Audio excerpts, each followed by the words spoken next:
We made it to Thursday, everybody. It is Thursday, July the 30th, and these are some of the headlines on Biologists.com. NASA rover is launched and is on the way to Mars to look for life. Russian jet fighter buzzes 2 U.S. spy planes over Black Sea. First gene-altered squid thrills biologists. The night mysterious drone swarm descended on Palo Verde Nuke plant. Puerto Rico's power grid fails. And judge delays unsealing of Epstein deposition, giving Maxwell more time to appeal. All these headlines and more on BizarreBest.com. BizarreBest.com. Real news, no bullshit. Y'all, we are on our way to Mars, and the NASA rover will look for signs of life. Out of Cape Canaveral, Florida, the biggest, most sophisticated Mars rover ever built. A car-sized vehicle bristling with cameras, microphones, drills, and lasers blasted off for the Red Planet Thursday as part of an ambitious, long-range project to bring the first Martian rock samples back to Earth to be analyzed for evidence of ancient life. Have we not seen a movie where they brought back samples of stuff and it caused a problem? Just saying. NASA's Perseverance rode a mighty Atlas V rocket into a clear morning sky in the world's third and final Mars launch of the summer. China and the United Arab Emirates got a head start last week, but all 3 missions should reach their destination in February after a journey of 7 months and 300 million miles. Dude, the plutonium-powered 6-wheeled rover will drill down and collect any tiny geological specimens that will be brought home in about 2031. In a sort of interplanetary relay race involving multiple spaceships and countries. The overall cost is more than $8 billion. NASA's science mission chief, Thomas, I'm not even going to try to pronounce this last name, pronounced the launch the start of humanity's first round trip to another planet. Dude, that's freaking awesome. Oh, I loved it. Punching a hole in the sky, right? Getting off the cosmic shore of our Earth, waiting out there in the cosmic ocean. Every time it gets me, he said. In addition to potentially answering one of the most profound questions in science, religion, and philosophy, is there or has there ever been life beyond Earth? The mission will yield lessons that could pave the way for the arrival of astronauts as early as the 2030s. Yes, dude, there's got to be life out there. We'd be idiots to think there isn't. There's a reason we call the robot Perseverance, because going to Mars is hard. NASA Administrator Jim, another really effing hard last name, said just before liftoff. In this case, it's harder than ever because before we're doing it in the midst of a pandemic. Shortly after liftoff, Perseverance unexpectedly went into safe mode, a sort of protective hibernation after a temperature reading triggered an alarm. But Deputy Project Manager Matt Wallace later said that the spacecraft appeared to be in good shape, with its temperatures back within proper limits, and that NASA will probably switch it back to its normal cruise state within a day or so. Everything is pointing towards a healthy spacecraft ready to go to Mars and do its mission. NASA's deep space tracking stations also had some difficulty locking onto signals from Perseverance early in the flight, but eventually established a solid communication link. The U.S., the only country to safely put a spacecraft on Mars, is seeking its 9th successful landing on the planet, which has proved to be the Bermuda Triangle of space exploration, with more than half the world's missions there burning up, crashing, or otherwise ending in failure. Dude, if you had problems in the beginning, you're probably going to have problems on the end. Just saying. It's 2020, y'all. It started in 2020, so let's hope it avoids the catastrophe when landing. China is sending both a rover and an orbiter. The UAE, a newcomer to outer space, has an orbiter en route. It's the biggest stampede to Mars in spacefaring history. The opportunity to fly between Earth and Mars has come around only once every 26 months when the planets are on the same side of the sun and about as close as they can get. Launch controllers at Cape Canaveral wore masks and sat spaced apart because of the coronavirus outbreak, which kept hundreds of scientists and other team members away from the liftoff. Dude, that sucks. Anyway, there's more to it. I'm going to link it at bizarrebus.com. A Russian Su-27 jet fighter buzzed 2 U.S. reconnaissance planes on Thursday after they had approached the Russian border over the Black Sea, the Russian Defense Ministry said. It said the Russian fighter approached the U.S. strategic reconnaissance aircrafts RC-135 and P-8A Poseidon patrolling plane. The American reconnaissance planes were not allowed to breach the Russian Federation state border, the ministry said in a statement. A similar incident took place on Monday over the Black Sea, so it's cat and mouse. It's a short story. That's pretty much it. Still developing, so as soon as I get more information, I'll definitely bring it to you. It's linked at bizarrebus.com. The first gene-altered squid is thrilled biologists. Dude, that's, I don't know if that's good or not. I mean, I guess if you're a scientist, it is. The first genetically altered squid has scientists excited about a potential new way to study marine critters that are so weird they've sometimes been compared to alien life forms. Scientists report this week that they have disabled a pigmentation gene in a squid. Their success shows that cephalopods, which include squid and octopuses, I always wondered if it's octopuses or octopi, can finally be studied using the same kind of genetic tool that have let scientists explore the biology of more familiar lab animals like mice and fruit flies. Those are easy to keep in the laboratory, and scientists routinely modify their genes to get insights into behavior, disease, and possible treatments. Cephalopods may seem plenty strange enough without scientists tinkering with their genes, I'll say. These tentacled beings have huge, clever brains that look nothing like our own. They travel using jet propulsion, and some can change their skin color in a flash. Wouldn't it be kind of cool if we could do that? That would be so confusing. And then color wouldn't matter, y'all. It'd be like, what's your attitude today? You know, and then you just be whatever color you wanted to be. It could match your outfit. Oh no.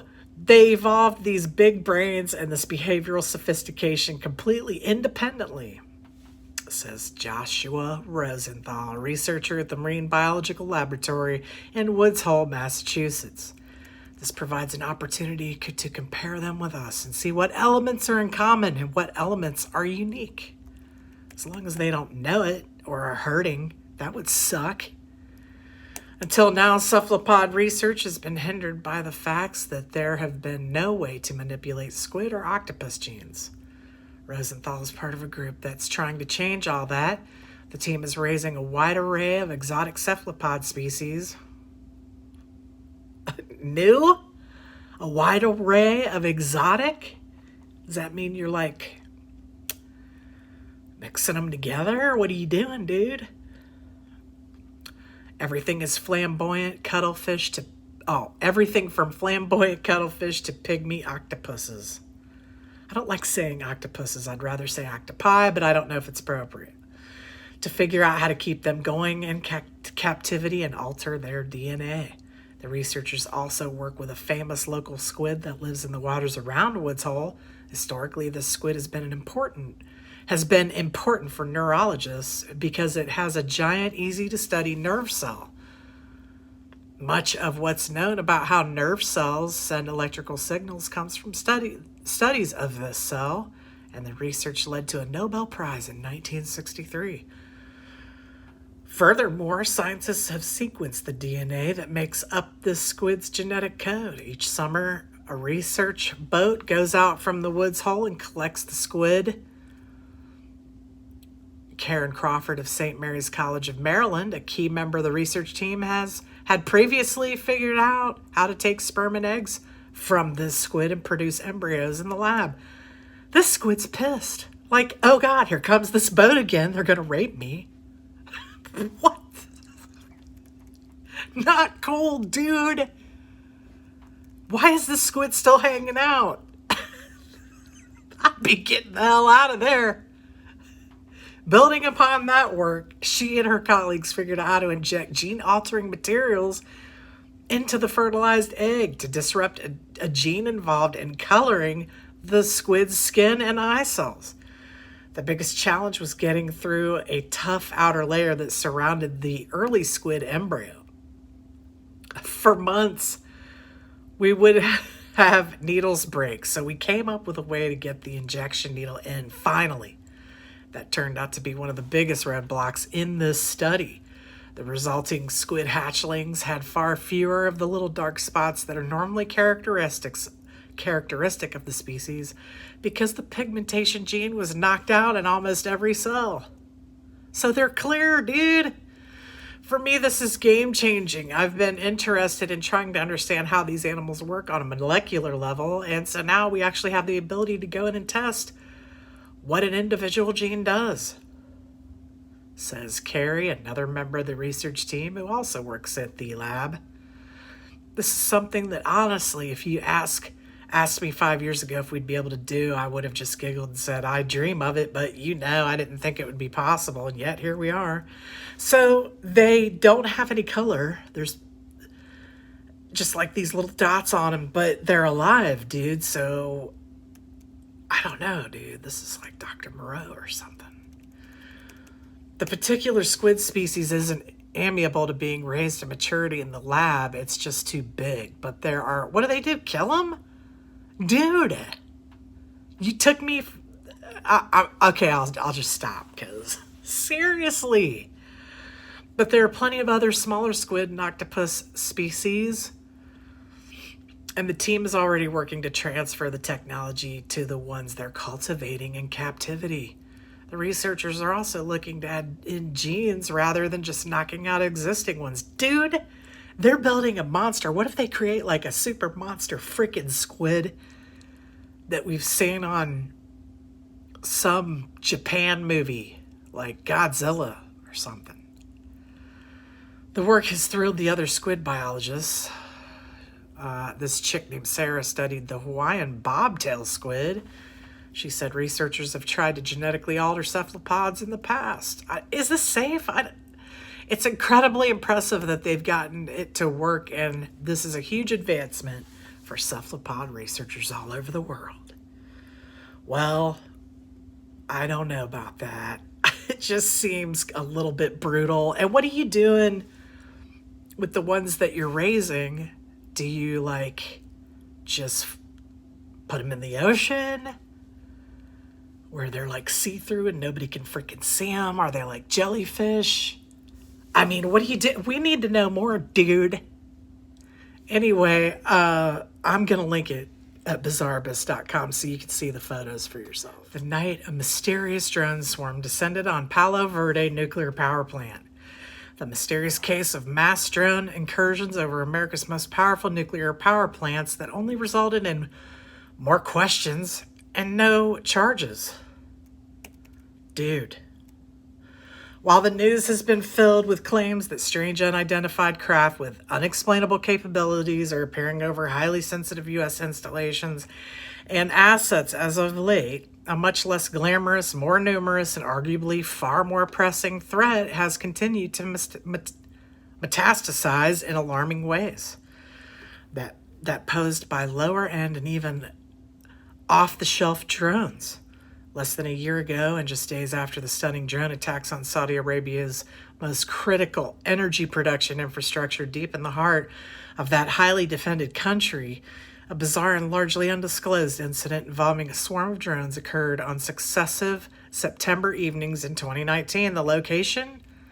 America's most powerful nuclear plant, the Palo Verde Nuclear Generation Station, situated roughly 24 miles west of Phoenix, near Tonopah, Arizona.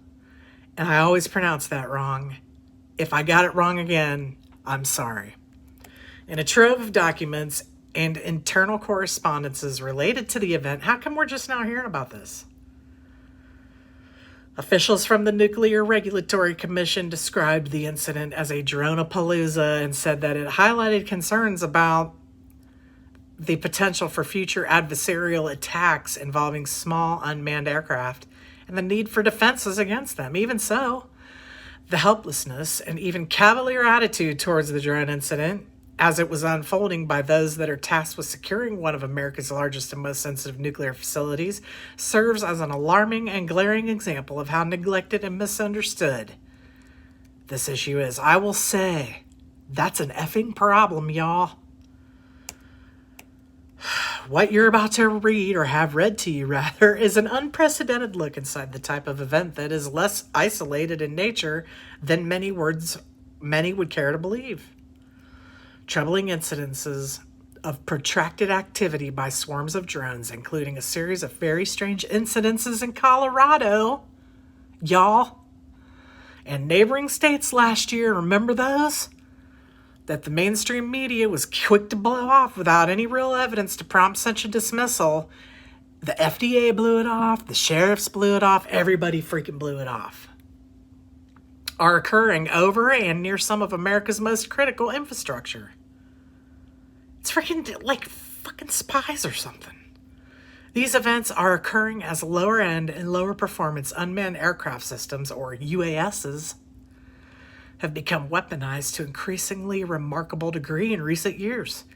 Even those built-in sheds in the middle of war zones have been employed with not only deadly but also a highly disruptive effect. As we mentioned a moment ago, drones have even inflicted major damage to one of the world's richest and most heavily defended countries' cash cow oil production. They would have also been used in an attempt to assassinate a country's ruler, and they have also been used in an attempt to assassinate a country's ruler. And yes, the potential for them to be used for similar purposes exists right here in the United States as well, y'all. The fuck? You probably can hear me tapping because I'm trying to get to the next paragraph. Even as lower-end drones that are armed with explosives and capable of precision attacks are being mass-produced overseas, and the America's adversaries are openly perfecting far more complex swarm capabilities, the U.S. military and federal agencies are desperately trying to play catch-up to the threat, even though they had years to proactively work to nullifying it before its inevitable manifestation. Dude! What is going on out here? This doesn't make me feel safe at all. I'm gonna have to fucking really go get my tinfoil hat on. It wasn't before weaponized drones were careening into and dropping bomblets on Iraq soldiers' heads during the Battle of Mosul that the U.S. military had no choice but to begin to take the issue seriously. So they're just like, oh, they're little airplanes, how cute. No, dude. Today, American soldiers deal with the ominous presence of drones overhead and even dropping munitions daily in overseas hotspots. America's top military commander in the Middle East is all too aware of this compounding threat and the lack of resources being placed on countering it. Dude. Quote, I argue all the time with my Air Force friends that the future of flight is vertical and it's unmanned. U.S. Marine General Kenneth McKenzie, head of U.S. Central Command, said at an event hosted by the Middle East Institute last week. I'm not talking about large unmanned platforms which are the size of a conventional fighter jet that we can see and deal with as we would any other platform. I'm talking about the one you can go out and buy at Costco right now in the United States for $1,000. 4-quad rotorcraft or something like that can be launched and flown. And with very simple modifications, it can make into something that can be made into something that can drop a weapon like a hand grenade or something else. Dude. He didn't say dude, I did. Right now, the fact of the matter is we're on the wrong side of this equation. With all that in mind, it isn't a matter of if similar events will occur in the homeland, it's a matter of when and what scope, especially now that the FDA has said, It wasn't anything to worry about. We don't know what that was. Wasn't us, wasn't the feds. Well, if it's not you, dude, you might want to find out who the F it is. As it sits now, all the warning signs are there, especially in terms of where mysterious swarms of drones are popping up without explanation. Dude. Douglas D. Johnson, a volunteer researcher affiliated with the Scientific Coalition for UAP Studies, or SCU, was able to obtain a large number of internal documents regarding the September drone incidents at Palo Verde from the NRC via the Freedom of Information Act, and kindly shared them with the war zone. It is important to note that these documents primarily reflect the NRC's perspective rather than that of any other U.S. government agency at the federal, state, or local level. The Arizona Public Service Company, which operates the Palo Verde generating station, is also a private entity not directly subject to the Federal of Information Act, or FOIA. Johnson did also submit an FOIA request for relevant documents to the Department of Homeland Security, Cybersecurity, and Infrastructure Security Agency, and said it found 32 pages of documents related to the incident from CISA, but declined to release them, citing exemptions related to law enforcement activities. Another 17 pages of relevant records are still undergoing a review by the Transportation Security Administration. This is serious, y'all.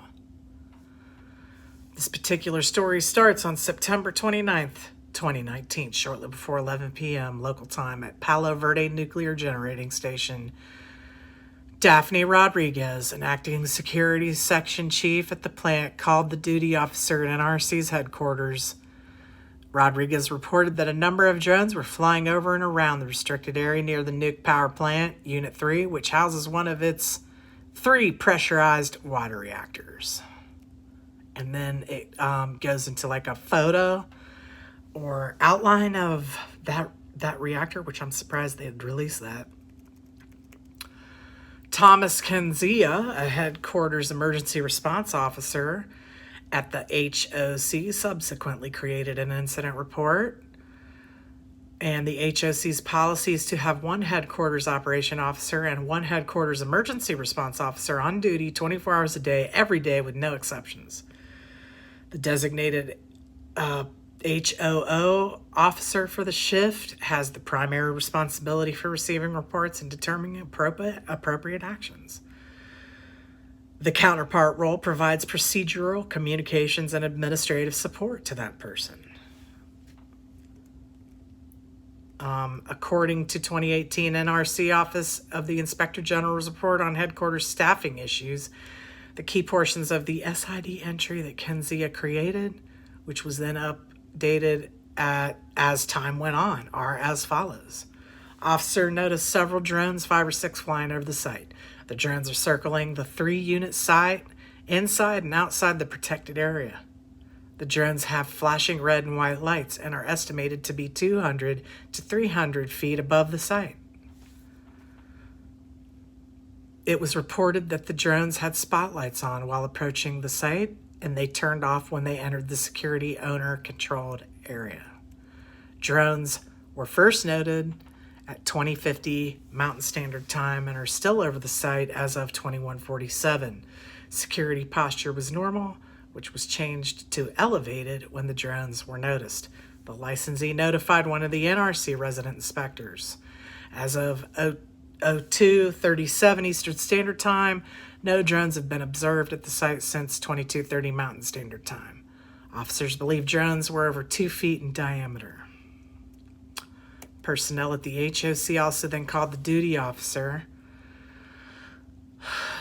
at the NRC's Intelligent Liaison and Threat Assessment Branch, and it's their job to provide strategic and tactical intelligence, warning of analysis of all threats of the U.S. commercial nuclear sector, and serve as a liaison to coordinating staff to U.S. intelligence and law enforcement communities, according to a 2010 briefing.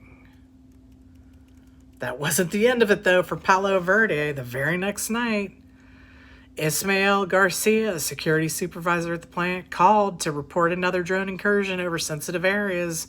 This new information, because they want to, I mean, if we didn't do shit the first night, why would we do anything the second night? We're slow to react, dude. Something's wrong. This new information was originally added as an update to the previous incident, but the guy on duty, Donald Norwood, eventually set up a new separate SID entry, which again received additional updates as the situation progressed, with the key details being as followed.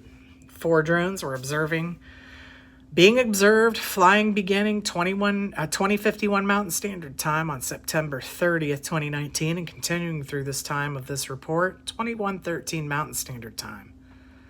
As occurred last night, the drones are flying in, through, and around the owner-controlled area, the security owner-controlled area, and the protected area. Also, as last night, the drones are described with large and red and white flashing lights. Spotlights have not been noted tonight. The licensee has not changed their security posture. The licensee continues to monitor the drones. Dude, that is serious, man. Then Palo Verde security officials had filed their own report on the second incident, which eventually made its way to the NRC. It's going to take weeks for people to even get this information. Are you joking me? There needs to be like some kind of perimeter alarm in the air or something when something gets too close. I mean, they could drop whatever they want down in that freaking nuke thing. Dude, that's no joke, man. It wouldn't take shit. Anyway, there is a ton more on this report. I will leave it to you to read, but you get the freaking point. It's serious, man. Something's up. And it ain't stopping there. And it has to do with those damn drones that were in Colorado as well. I heard at the time that they were around nuke stations at that time, but then it was declined that happened. Bullshit. You already know. Well, I'm going to link it at bizarrebus.com. Let's take a quick break, and we wanted to show you the support page at bizarrebus.com, where you can just go to bizarrebus.com and click on support us. You can choose t-shirts, anything you've seen in the videos we try to list. There's 5 different ways that you can try to support us. You can use Cash App, Zelle, PayPal, Bitcoin. You can just send a straight Zelle request if you want, Venmo. You can choose to purchase a mask, any of the t-shirts. We got Alien Lives Matter, Earth Life Matters, Black Hole Eats Matters, Black Holes Eat Matter. We've got a lot of different things you can do to support us. We would certainly appreciate it if you feel that we deserve that. Thank you so much. Puerto Rico has some terrible luck. Their power grid failed hours ahead of a potential arrival of a tropical storm. They've been hit so hard the last couple of years. San Juan, Puerto Rico, a day before potential tropical storm Isaias was expected to bring rains and winds to Puerto Rico. At least 400,000 customers throughout the island were left without power. The outage affected multiple municipalities.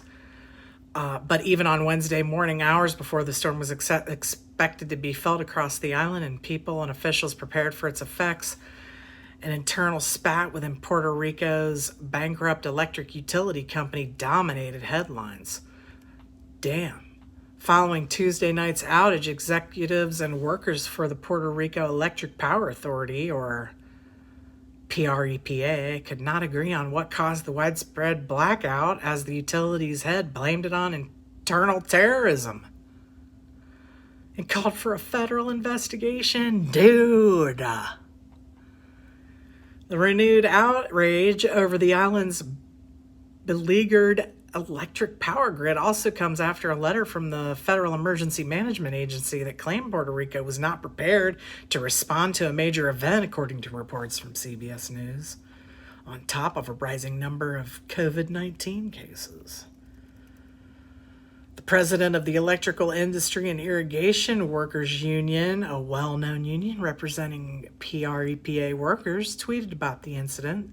The failure originally seemed to be related to a problem in a transmission line that connects both to natural gas power, to a natural gas power plant, and Costa Sur, one of PREPA's main power stations.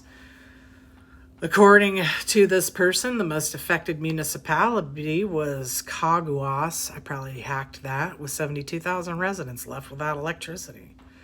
Tuesday night, PREPA Executive Director Jose Ortiz said that they had not found the cause of the power outage and that they continued to investigate. After patrolling the entire line, not a single problem was found. It's something that's pretty odd. We're analyzing the situation with great suspicion. Wednesday morning, Ortiz said the power outage was caused by a human hand. He said a box of breakers had been manipulated, which left the area between two cities without protection. It's internal terrorism, Ortiz told a local radio station. Dude, who would do that? Like, are you robbing a bank, dude? Are you trying to shut off alarms and all that shit? I mean, we've seen movies, okay? You're up to something. Somebody's up to something. They better check their shit. Somebody got their bank ripped off, or their security, or their safe broke into, dude. It's like a heist. Puerto Ricans on social media have been critical of Ortiz's allegations, except for the person who lost their safe. Local TV anchor Julio Rivera said on Twitter that it reminded him of a 2006 incident in which former PREPA Executive Director Edwin Rivera accused the UTIER of causing a fire in the San Juan-based power station. The FBI later concluded that the version was false. The problem? Maintenance. Dude, there's a lot more to this. I'll let you check it out and read it at bizarreabyss.com. The most perplexing story of the day: a federal judge delayed the unsealing of a deposition of Jeffrey Epstein's former girlfriend and alleged accomplice to allow her time to appeal its release. He called the date. He already had the date in mind and told them they had to appeal it by a certain date. And then if they didn't, that he was going to release it on a certain date. Today. So why are you delaying it, dude? What's going on? What don't you want to get out? We're waiting, y'all. U.S. District Judge Loretta Preska denied Ghislaine Maxwell's request to block the release of depositions from a 2016 civil lawsuit Wednesday, but delayed the unsealing until Monday. Ugh. So Maxwell could ask an appeals court to review the matter. According to documents, Maxwell, 58, was charged by federal prosecutors in early July for allegedly helping recruit, groom, and ultimately sexually abuse minors as young as 14 as part of a years-long criminal enterprise with Epstein. You gotta check that thing out on Netflix, man. Very intense.